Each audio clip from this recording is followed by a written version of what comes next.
20 июн президенти ҷумҳурии Тоҷикистон пешвои миллат муҳтарам Эмомалӣ Раҳмон ва раиси маҷлиси миллии маҷлиси олии ҷумҳурии Тоҷикистон раиси шаҳри Душанбе муҳтарам Рустам Эмомалӣ дар кӯчаи Ҷалол Икромии пойтахт бинои нави маъмурии корхонаи воҳиди давлатии шаҳри ҳушмандро мавриди баҳрабардорӣ қарор доданд.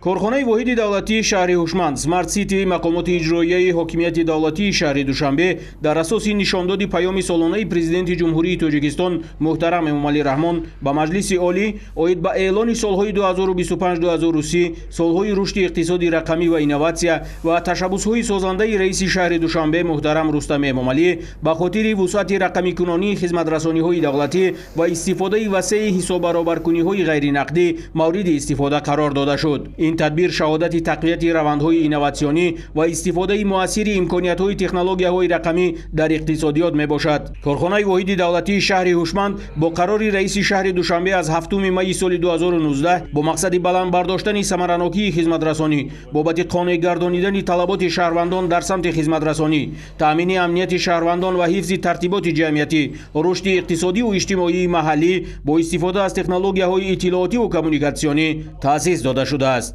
бинои нав дар доираи омодагӣ ба истиқболи сазовори 35-солагии истиқлоли давлатии ҷумҳурии Тоҷикистон аз ҳисоби маблағҳои махсуси мақомоти иҷроияи ҳокимияти давлатии шаҳри Душанбе бо тарҳи муосир бунёд шуда аз таҳхона ва 4 ошёна иборат аст ва дар он зиёда аз 200 нафар бо кор таъмин мегарданд. дар ин бино барои анҷоми босифати корҳои сохтмонӣ мутахассисони маҳаллӣ ҷалб шуда корҳои бунёдӣ мутобиқ ба талаботи меъмории миллӣ ва шаҳрсозӣ ба иҷро расидааст. бино дар масоҳати 6301 замин сохта шуда аз 94 утоқи корӣ, 4 маҷлисгоҳ барои 120 ҷойи нишаст, ошхона бо 60 ҷойи нишаст, маркази коркарди маълумот, маркази назоратӣ ва дигар ҳуҷраҳои ёрирасон иборат мебошад. тасмим аст ки маркази коркарди маълумот қобилияти нигаҳдории ҳаҷми калони маълумотро доро буда он бо насли нави технологияи иттилооти коммуникатсионӣ муҷаҳҳаз гардонида мешавад.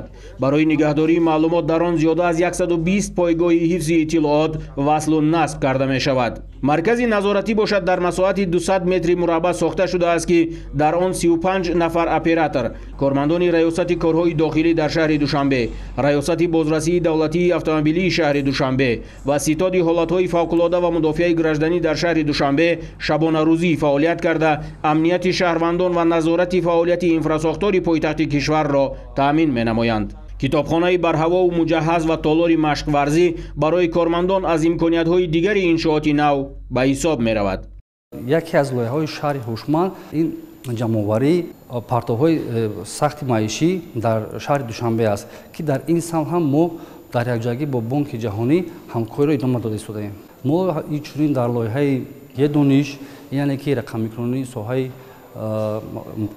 маорифи шаҳри Душанбе, инчунин дар рақамикунонии соҳаи тандурустии шаҳри Душанбе кор ва фаъолият намуда истодаем. дар зиёда аз 150 муассисаҳои таҳсилоти миёнаи умумии шаҳри Душанбе барномаи едониш насб гардидааст. яъне ки тамоми рақамикунонӣ дар ин самт аз ҷониби корхонаи воҳиди давлатии шаҳри ҳушманд ба анҷом расидааст. дар самти нақлиёт яъне ки аз ҷониби корхона зиёда аз 510 адад троллейбус, таҷҳизотҳои GPS, таҷҳизоти санҷидаи сатҳи сӯзишворӣ, таҷҳизоти ба ҳисобгирии мусофирон насб гардидааст. аснои муаррифии тарҳу лоиҳаҳои тавассути корхона амалишаванда ба пешвои миллат муҳтарам Эмомалӣ Раҳмон иттилоъ дода шуд ки шаҳри ҳушманд сохторест ки дар асоси охирин назарияҳои рақамикунонӣ такмил ёфта идоракунии шаҳр бар пояи фановарӣ, иттилоот ва коммуникатсия ба роҳ монда мешавад. шаҳри ҳушманд ин консепсияи шаҳрсозӣ, ҳамгироии технологияҳои иттилоотӣ ва коммуникатсионӣ барои идоракунии инфрасохтори шаҳр ба монанди нақлиёт, маориф, тандурустӣ, хоҷагии манзиливу коммуналӣ, амният ва ғайра мебошад. таъкид гардид ки ташкили иқтисоди рақамӣ, нақлиёти ҳушманд, тибби ҳушманд, таълими ҳушманд, рӯшноии ҳушманд, иқтисоди сабз, шаҳри сабз, харитаи электронӣ ва дар маҷмӯъ татбиқи бештар аз 20 лоиҳа дар шаҳри Душанбе дар доираи низоми шаҳри ҳушманд раҳандозӣ шудааст. рақамикунонии соҳаҳои маорифу тандурустии шаҳри Душанбе, насби сутунпояҳои алоқаи мобилӣ, амалисозии лоиҳаи иҷтимоии Wi-Fi, тарҳи идоракунии партовҳои сахти маишӣ ва коркарди он, таҳияи харитаи электронӣ, рақамикунонии توانمندی соҳаи нақлиёти шаҳри душанбе, нақлиёти ҳушманд, фаъолсозии шаҳри бехатар ва ғайраҳо аз зумраи корҳоест ки тариқи корхонаи воҳиди давлатии шаҳри ҳушманди мақомоти иҷроияи ҳокимияти давлатии шаҳри душанбе дар ҳоли иҷро қарор доранд. тамоми маълумотҳои ки ҳозир ина ҳукумати электронӣ мегӯем, дигар тамоми чизо агар ин набоша дата-центри бако кор пеш намеравад. ин барои на танҳо барои шаҳр хуб аст, тамоми ҷумҳурӣ чӣ сохторе ки набоша барои истифода захира намудани маълумотҳошон ин ҳатмӣ дар кор. дар корхона барои анҷоми амалиётҳо тавассути технологияи иттилоотӣ беҳтарин мутахассисони ҷавон ки аксарияташон хатмкардаҳои муассисаҳои олии таълимии ватаниву хориҷӣ буда донандагони хуби забонҳои хориҷиву кор бо технологияи иттилоотӣ мебошанд, ба кор ҷалб гардидаанд.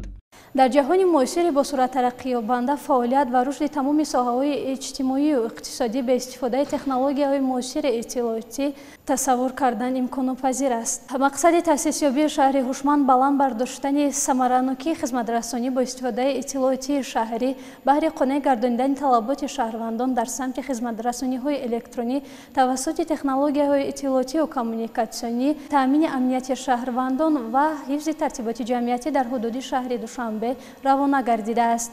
сарвари давлат муҳтарам Эмомалӣ Раҳмон пас аз ошноӣ бо имкониятҳои бинои наву замонавии корхонаи воҳиди давлатии шаҳри ҳушманд ва суҳбат бо мутахассисони соҳа ба роҳбарияти корхона дастур доданд ки ба хотири амалишавии самараноки лоиҳаҳои ҳушманд ва ба шаҳри инноватсионӣ табдил додани Душанбе ҷалби шарикони рушд ва сармояи дохилӣ васеъ ба роҳ монда шавад.